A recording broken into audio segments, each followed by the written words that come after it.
welcome to Turn the Page, the official podcast of the Syosset Public Library.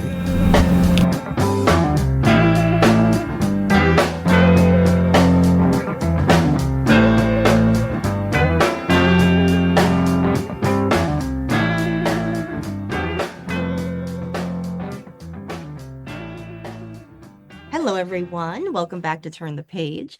I am one of your hosts today, Jen, and today I am joined by one of my illustrious colleagues. Would you like to introduce yourself? I'm Jody. Yay, Jody. And Jody and I are here today to talk with an author that we are so excited to talk about. We are talking about a book that, let's say, features the favoriteest women you can ever think of. like at least 40% of my top 10 women in the world. Exactly. I'm so excited. So welcome. Could we ask you to introduce yourself and your book, please? Yes, thank you so much. My name is Rachel Ekstrom Courage, and I am the author of Murder by Cheesecake, a Golden Girls cozy mystery. I am an author, I'm a literary agent, and this book is a true love letter to the Golden Girls, who I'm obsessed with. And I hope that readers who, even if they're not as obsessed as I am, will really enjoy it and find nostalgia and comfort in the storyline as well. It is so comforting, so beautifully nostalgic in all the right ways. Could you tell us a little bit more about your career and your journey to the book? I am particularly interested in sort of, what you feel like you may have learned as a literary agent that helped you in your journey as a writer. Yeah, so my whole career has been publishing. I was an English major, and straight out of college, I moved to New York and I worked in the world of mysteries. I worked at Minotaur, which is a big mystery publisher. And I started out in the publicity department, and I worked there for many years. I also worked at Penguin, working on all kinds of books, but there were always mysteries and thrillers as part of it. And I love that world, and I love those kinds of books because they keep you turning the pages. So I was always a part of that world. After about 10 years or so, I became a literary agent because there are a lot of things in common with agenting and publicity. You're talking about books, you're sharing your love of books, you're trying to get the word out. But I really wanted to choose my own projects and be a little more of the architect of my own destiny there. So I switched to agenting. I represent a range of fiction and nonfiction, some great thriller authors on my list. And I've always been a writer. As a little kid, I loved it. I loved telling stories. I had always written or taken classes here and there, but I never really seriously tried to get published or pursued it because my whole career was helping other people get their stories out, get their voices heard, bring their books to market. I was kind of the backstage person. And it's very weird to be on the other side. It's very weird. And I have to say, I thought I knew all this stuff from working in publishing for 20 plus years. It's very different when you're the author. And so I've learned a lot from that process. Just the amount of heart and soul you pour into something on the page, and then the revision process, the copy editing process, those are all very intense for authors. So if you ever meet one who happens to be in the revision or copy editing process, buy them a cheesecake. Give them Seriously, a chocolate cake. Yeah. Yeah. So my life, it's always been kind of intertwined like that. And and then nowadays I just really compartmentalize because to have the focus, to be able to complete a manuscript, you really, really need a lot of focus time. And so also my job is a big job where I need a lot of focus time to do editorial work. So I've really become a compartmentalizer. I have another journey to ask you about, which is your journey as a Golden Girls fan. When were you introduced to the show? And when did your fandom grow into it? Like, we all loved it as children. We're about the same age. But like, when did you no, this is the way I should be, and these are going to be my role models? So I always loved the Golden Girls. I knew about them from when I was little. They were on TV. Everyone loved them.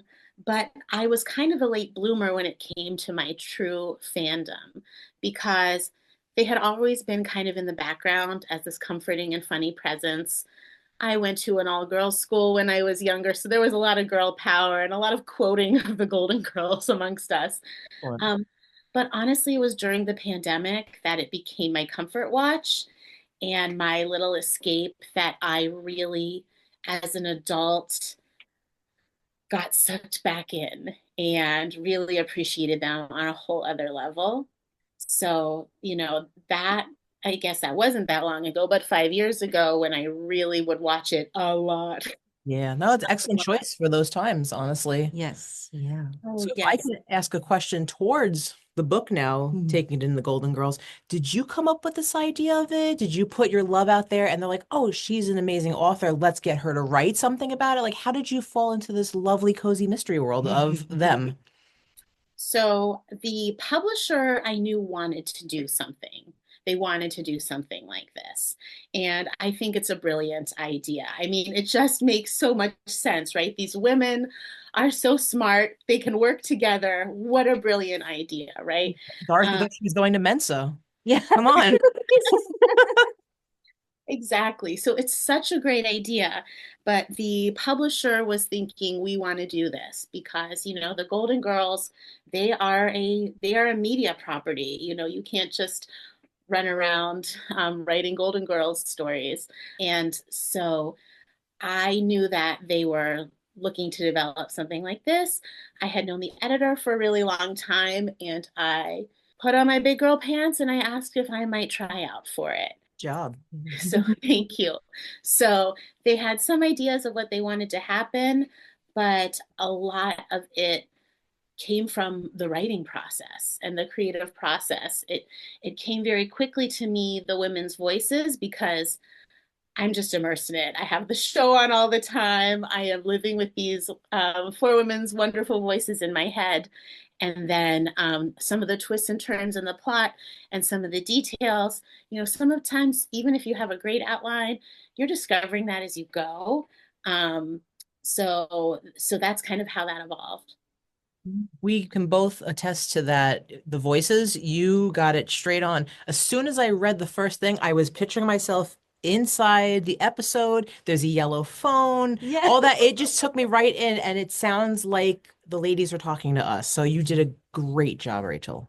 Thank you so much. That means so much to me because it's hard to translate something to the page. You hope it's going to land. I hear their voices in my head. And so the fact that you can hear them too off the page that I wrote that's really amazing. Thank you. I think any Golden Girls fan is going to be like, this is what I needed, new episodes. So good job. Thank you. Rose, I mean, they're all four of the girls are featured, obviously, but Rose, I feel like, is ever so slightly elevated as sort of like the protagonist of this episode, let's call it. Is she your favorite character? How did you land on Rose as sort of like let's say, like the catalyst for the plot? Okay, this is a great question because in conversations with my editor and other people on the publishing team, I would say, who do you think is the main character of the Golden Girls? And everyone says something different, and they all say the one that they identify with the most. So and people say, well, it's obviously Dorothy. And I think it's obviously Rose. And so Rose and Dorothy both kind of take the forefront because they both have they both have sections that follow them. It's third POV, but it's close third POV, that third that follows them. And I mean, I think that people always enjoy the St. Olafness of Rose and some of those stories that are just so funny and so silly and really lend themselves to flights of fancy. And I thought it would be really, really fun to have a wedding be part of the story because weddings are joyous, weddings are fun. A lot can go wrong, even without a murder at a wedding. And so I thought that would be a fun way to draw in some of the goofier St. Olaf elements, but without taking us out of Miami because I really wanted to be in Miami and them to be in the house that we're so comfortable in. And maybe see some familiar places like the Rusty Anchor and other locations from the show. So Rose is definitely a big part of the plot, but so is Dorothy. I don't want to spoil too much, but she's integrally involved in this mystery. And so it's really personal for her and all the girls to help her out in this situation. Yep. And Rose and Dorothy to me are such a good pairing because they are personality wise just so well paired, because as you said, Rose does have these like flights of fancy. She's extremely silly, very earnest, very open-hearted, like lovely person, but like a dingus sometimes, you know, like a little A like, lovely love her dingus. so much. Yeah. And Dorothy the New Yorker is just like all no nonsense, like extremely pragmatic and grounded most of the time. Yeah. Like it's, and there's just that their energy together is just so good. Yeah, Well, I tried to read this book as slow as possible because I didn't want it to end. aw, oh, that's amazing. Well, I mean, I really identify with both of them. I would have said Rose more, but as I was writing this, I really also identified with Dorothy. And I feel like though Rose on the surface is the flighty one, and Dorothy's, the smart one who quotes Dorothy Parker. There Mhm. are times where Rose knows what's going on in the show. Mhm. She can be really shrewd and smart. She just presents it a different way. And Dorothy can have her inner softness and her emotional side that we get glimpses of in the show and in the book. It's true. That's true. So, do we know this said first in a series of cozy mysteries? Are you continuing to write the series? Do you know how many more there are going to be? Is each book going to kind of take one or two of the ladies and make them the forefront? Tell us as much as you can. I can't. I know this book hasn't even been officially published yet, but I cannot wait for the next one. When is it happening? I I am super excited. I want to tell you everything. What I can tell you is that there are going to be more. Um, the next one is in the works, and I'm working on it. And I will tell you more when I can, but I would highly recommend following the Golden Girls official Instagram page You? because that is where things will be announced first about the book. So follow the Golden Girls, follow the publishers, Disney Publishing, Hyperion Avenue. You can follow me, Rachel Ekstrom Courage, because once I can shout more from the rooftops, I will, but more is coming. Yeah, It's very exciting. it is very It's very exciting. exciting. Yeah. So you've also, you have a book in the works too, or that's available for pre-order right now that is not Golden Girls related, called Nothing Bad Happens Here. I would love to hear a little bit about that one, and perhaps like about the different challenges of writing an original story with your own characters, um, you know, your own choices the entire time versus writing with somebody else's IP, somebody else's characters. We do have that book on order, by the way. Yes, yes. I'm the teen librarian. We're getting it. Thank you so much. Yes, I've got my Golden Girls galley here, and I just got my finished copies of Nothing Bad Happens Here. Did I plan for these books to be coming out in the same year? Absolutely not. That was not the plan. But I'm very happy to have both sides and both experiences. And it's so funny because the Golden Girls, I feel like, is so me. I love being goofy and I love the female friendships and empowerment and the fantasy of living with your best girlfriends in the Miami setting. Like, that's so me and I love it so much. Um, on the other hand, Nothing Bad Happens Here. That's also very me, but that's the darker side. That's the angstier teen side. So I would say both books are very feminist. They both have a mystery element to them. They both center female friendships, but they are very, very different. And I think that writing the two was a very different experience. With the Golden Girls, I would be chuckling out loud at my computer, chuckling. And that was just a completely different experience because I'm trying to build this mystery and figure out how these four girls are going to attempt to pull off a wedding with a murder in the middle of it. But all along the way, there's humor and there's jokes. My other book, even though it's a fun beach read, there are some serious themes in it. And so pulling those out was a very emotional experience. And that book has to do, there's a darkness, but it's also a beach read. So you're on the beautiful island of Nantucket. Everything's gorgeous. Teenagers are having fun, but some very bad things are happening and some dark things are happening. And the main character really has to look beneath the beautiful facade to really figure out what's going on. And so I wasn't constrained in any way other than my own imagination, but also keeping in mind that I am writing for teens. And so anything I'm talking about, if there's a murder, if there's a mystery, if there's thriller elements, you really want to tread carefully when it's for teens. Shortly after I turned in the last revision on that book, I spoke at a library with a bunch of teenagers, and they looked so young to me. I just wanted to hug them all and be like, don't go out at night. Exactly. Stay home, listen to your parents. So it was an emotional process, but it was very satisfying. And I got to revisit all of my wonderful childhood summers in Nantucket and feel like I was going on vacation in Nantucket, but everything through kind of a dark and cracked lens. Yeah, I'm excited to read it. As soon as it comes in, I'm mine first. Yeah. Yeah, I'm a fan. Cool. I guess because they both do have like sort of mystery elements, and there's like that has really intense, I imagine, plotting requirements, especially when you're drafting and doing multiple drafts. Do they both have similar processes in terms of like, because I feel like with mysteries, you have to keep plates spinning, right? Like you have to answer questions, but not too many, and then pose new questions. Like, do you find that a harder drafting process than other ones, or?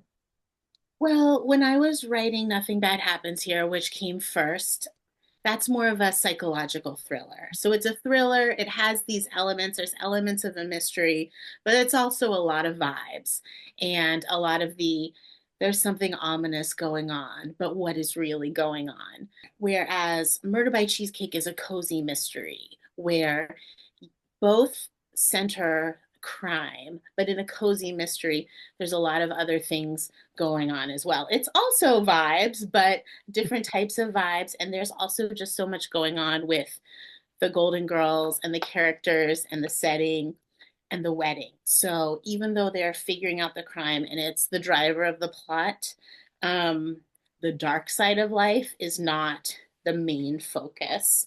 So I definitely was thinking, though, for both of them, the Golden Girls, they're amateur sleuths. They're not, detectives or private investigators. And in Nothing Bad Happens Here, it's a teenage girl. So almost trying to figure out the mystery as if, I, a regular person, was trying to figure something out, without necessarily having all the crime solving clues of a police department or the FBI. How do regular people figure out what's going on if something isn't adding up, or there's a dead body face down in a cheesecake?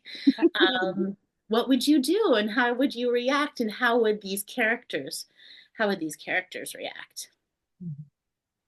Yeah, I mean, I've never stumbled upon that problem myself, but it's seriously, Yeah. yeah. I would be just as prepared as Rose or Dorothy in this Yeah. situation. Not So the that is cheesecake. relatable. Yeah. Also, did you come up with the recipe that's at the end of the book, the chocolate kiss, right? Yes. So my mom, who is like a real Golden Girl, my mom and I developed it together because she is the best cheesecake baker. I grew up very lucky to have a mom who made excellent cheesecakes. And so I knew where to turn. And we wanted something that was going to appeal to a lot of people, but had some of that St. Olaf flair. So there are lingonberries on it. Which is delicious. And it's really easy to make. So I think that the recipe's easy to make. It's delicious. And it plays a big role in the plot. And it's at the end of the book. So yes, there's an original cheesecake recipe that my mom and I worked on together. That's terrific. That is really lovely.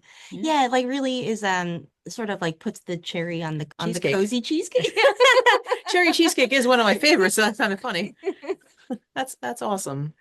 Yeah, thank you so much for coming to talk about your projects. It has been just so lovely to learn about both of them, and reading the Golden Girls mystery was such a joy. So thank you again for joining us. Yeah, it was great meeting you like this. Yeah. Thank you so much.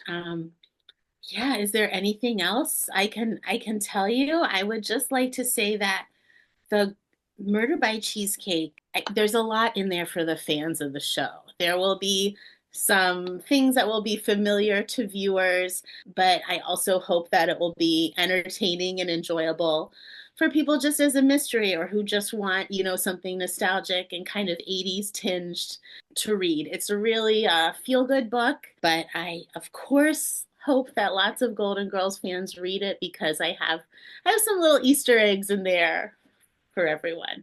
Yeah, I saw like some of the nods to like some of my favorite episodes. Yeah. Daisy, the scout who Oh, holds God. Rose's bear hostage. Then the name drop of her. So good. It was excellently placed. Yeah. Nothing too crazy, like nothing too pushy. It was just like, yeah, you know this. This is a reference. Duh. Continue on with the story now. You're gonna enjoy that. You're gonna keep going. It was just so well done. I Yeah. loved it so much. Yeah, I always am very impressed by that trick where you can like be accessible for people who don't have Mhm. like the knowledge of the fandom, who aren't like the super fans approaching this book, but like who, maybe heard of the Golden Girls and like cozy mysteries, but you have all those rewards too for like the knowledgeable readers who are going to feel like they are Scene. yes, exactly. Mhm. Oh, awesome. Thank you so much. Thank Yeah, you. no problem. Okay, listeners, please check out Murder by Cheesecake, a Golden Girls cozy mystery. By the time that you hear this, it'll be out in the world. So go to your favorite Library. library, independent bookstore, website, wherever you Yeah. like to go for your books, and make the cheesecake at the end. Yeah, because You should probably buy the book and borrow the book from us, and then tell your friends about the book and give the book Yes. as a gift. Yes.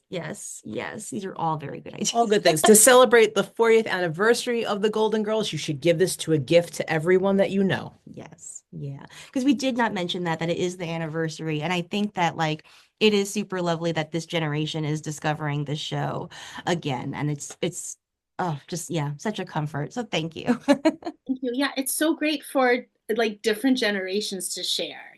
We've got, yes, it's a 40th anniversary. So a lot of people grew up watching it. They grew up watching it at their grandma's house or after school. And, so it's great for Mother's Day, for National Cheesecake Day, and the 40th anniversary. I can't believe that this iconic show is 40 years old and how ahead of its time it was. And I really loved having the opportunity to hang out with these women some more. But I just think that, there's lots of opportunities to share this book with your girlfriends or the women in your life that you love, or anyone in your life that you love, because the Golden Girls are universal. And, it really brings me a lot of joy to be able to share that with people. 100%. And as you were talking, it occurred to me that it is a great book club idea to make the cheesecake and everybody reads and Yes. comes eat some cheesecake, talks about the book. Do it. Yes, and we are putting the finishing touches on a book club kit that I think you'll be able to get online. Questions and Excellent. big recipe. So yeah, I love that. Yes, for book clubs. Heck yeah. You were the person to do this book. It was supposed to Yeah. be from the start. We're so happy. Yes. All right. Thank you so much. We've had like 3 endings, but it's good because it's that good a book. This is Yeah. excellent. Don't want to say goodbye. No. Yeah. Well, I thank you so much. Thank you for your support. It means a lot, because there are a lot of fans out there that, I want to please them. I want them to like the book. So the fact that you two loved it makes me feel so You're gonna like it. There's no question about it. You've Yeah. done nothing to offend. You've you've brought these ladies back from the dead for us. Yes. Yeah. Which is sad. Resurrection. But no, it's fine. Everything's good. All right. Thank you for joining us. It is now time to close this chapter. It's time to close this chapter of Turn the Page. Join us for the next episode.